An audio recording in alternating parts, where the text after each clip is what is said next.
Let's face it, vehicles are expensive, insurance is expensive, and people just plain cannot be replaced. Did you know that virtually every Ford these days on the road has a program that you can adjust multiple features to protect your investment, your family, and save money on fuel and possibly insurance? It's called MyKey. Let me show you what you can adjust and how to do it. Here we go. I'm going to demonstrate on this 2020 F150. All the adjustments and settings will be done through the instrument cluster and through your steering wheel. And other models will be a little bit different. You may have to go through your entertainment system. You simply just go to settings, scroll over to vehicle, and then you should see MyKey come up on the display. But on this vehicle, I'm just going to go through the steering wheel. You just simply use your arrows and OK. So you want to back out, scroll down to settings, press the arrow over, advanced settings, press the arrow over, and MyKey, press the arrow over. First step is you want to create a MyKey. To do that, you're going to need both keys that came with your vehicle, like these two, or if you have a push button start, you just need both fobs. For the vehicles with the keys, you just simply turn the key to the accessory position. Or if you have push button start, you just simply press the button to the first notch with the accessory on and take your fob, try to focus here, and put it on the transponder part that you store your fob in. Could be underneath your cup holder or in a console of your vehicle. Just take a look in your manual, it'll tell you where to put it. So first thing you want to do is create a MyKey. So the key you have in your ignition will be the key that this information is stored on. So scroll down, you just press over, and on your steering wheel, hold OK to create your MyKey. Press and hold it. See it going up. The key is restricted at the next key cycle. Label key as MyKey. So that is where all these settings will be stored in. These are all your options that you have to adjust. 911 assist will be basically whatever phone you have paired to your vehicle. If you get into an accident and your airbags are deployed, it'll automatically call 911. Do not disturb is if you want the people that are driving your vehicle not to have access to phone calls or text message. When it's paired up with the vehicle, it'll automatically go to voicemail. Advanced track is you can set it so your traction control is always on. So let's say you got a son that likes to do burnouts. You can set it so he cannot take traction control off.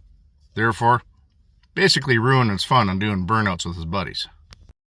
That and making sure that your traction control is on for slippery or adverse road conditions, like when it's raining or snowing. Max speed. Basically, you can set the max speed of the vehicle to any one of these four settings or off altogether. And when you get to that limit, no matter how hard you press down the accelerator, it just plain won't go any faster. And that's where you can save some money on fuel and insurance. Because the faster you drive, the more fuel you burn. And a lot of places, if you get going way above the speed limit, they can actually impound your vehicle. And if your son or daughter or wife has a vehicle out, gets busted going way above the speed limit, they could impound your vehicle. And then how are you going to get to work the next day? Keep scrolling down. Speed minder. That'll basically give you an audible warning when you approach these speed limits. So if you got someone that doesn't really look at the instrument cluster too much, it'll give you a chime when you get to any one of these 3 speed limits. And volume limiter. You can turn that off and on to limit the volume of your vehicle.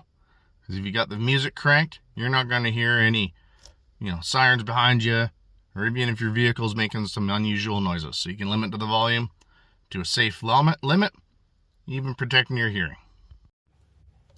And every option here has different settings or off altogether. So you can customize it depending on what you need. So let's select 81 miles an hour as our top speed limit. So you press OK and you back out. And you simply just shut your ignition off And when you restart it, this will come up. My key active, drive safely. Speed limited to 81 miles an hour.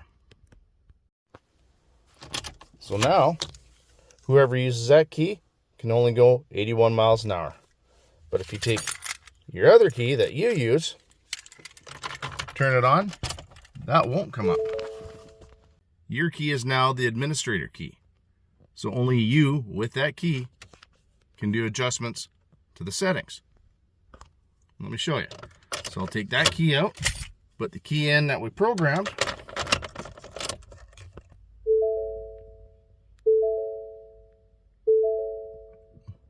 That comes up, limited, press OK, and you cannot make any changes with the key you programmed, which takes the likelihood of someone going in there and changing the settings out of the question. Hope you found this video helpful, informative, and entertaining. And hopefully by watching it, I showed you a way to save money on fuel, insurance, maintenance, and also a key way to keep the people using your truck safe. If you like the video, hit that like button. If you want to see more like it, hit the subscribe button and notification bell in the bottom right hand corner. That way you get notified when more videos come out. Well, have a good night, everybody, and thanks for watching.